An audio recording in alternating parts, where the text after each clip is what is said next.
యేసు ప్రభును విశ్వసించి ఆయన మాట నమ్మగలిగితే అది 10 సంవత్సరాల తర్వాత 20 ఈ వయసు ఎంతనే ఉన్నాయి, 50 ఉందా, 60 ఉందా, 70 ఉందా అనేది కాదు. కానీ ఏదో ఒక రోజుని ఖచ్చితంగా నీతో ఆయన పని చేసుకుంటాడు. హల్లెలూయా.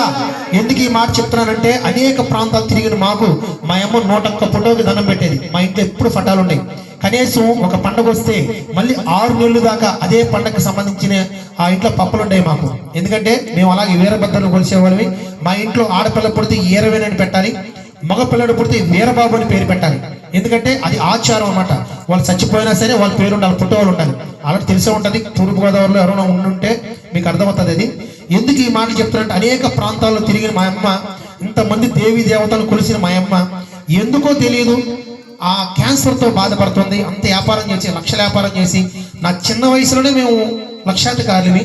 కానీ మా అమ్మ ఎందుకు రోగం వచ్చిందో మాకు అయితే తెలియదు. క్యాన్సర్ అప్పుల్లోనే, నా చిన్న వయసులో మా అమ్మకి క్యాన్సర్ వచ్చింది. అయితే ఎవరో సువార్థికులు, సేవకులు మరియు విశ్వాసాలు తెలియదు, అమ్మ యేసు ప్రభుని నమ్ముకుంటే నువ్వు బాగుపడతావు అని చెప్తే, ఆ టైంలోనే మా అమ్మకి ఎప్పుడు దగ్గుతానే ఉండదు. 24 గంటలు తగ్గేది. ఎవరో నా చిన్న వయసులో ప్రార్థన చేసి మా అమ్మ నసల మీద సిలివేశాడు. సిలివేసిన తర్వాత అటు మొదలుకొని విశ్వాసం, ఆమె విశ్వాసరాలు కాదు, అలాగే మా ఫ్యామిలీ అంతా క్రైస్తవుల ఫ్యామిలీ కాదు. ఆ ఒక్క యేసు ప్రభు బాగు చేస్తాడన్న విశ్వాసం. ఎందుకు చెప్తానంటే,